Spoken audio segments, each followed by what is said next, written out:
What is Sophism? Sophism is a pre-Socratic school of thought in philosophy in ancient Greece. It comes from the Greek word sophos, which means wise or skilled. Originally, Sophism was used to refer to anyone with expertise in a specific domain of knowledge or craft. A blacksmith, for example, can be referred to as a sophos in his occupation.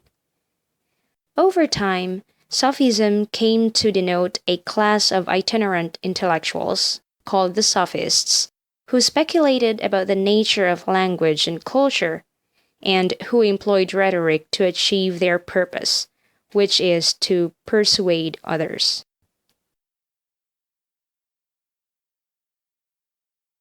As a philosophical doctrine, Sophism holds that a person's subjective reality is the only reality that exists and can be known. Hence, the Sophists believe that truth is what people thought it to be. And for the Sophists, to convince others that something is true, one needs effective communication skills, and it was these skills that the Sophists taught.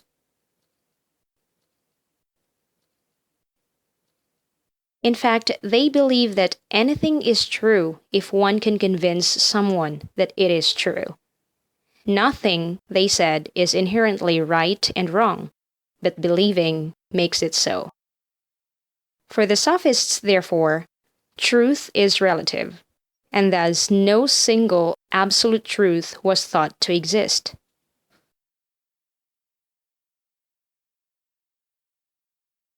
The first and best-known sophist was Protagoras, and his famous line summarizes the sophist position.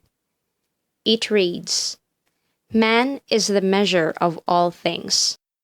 Of the things that they are, and of the things that are not, that they are not."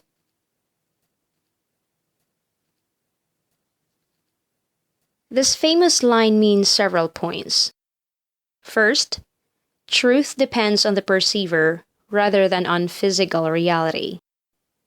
Second, because perceptions vary with the previous experiences of the perceiver, they will vary from person to person.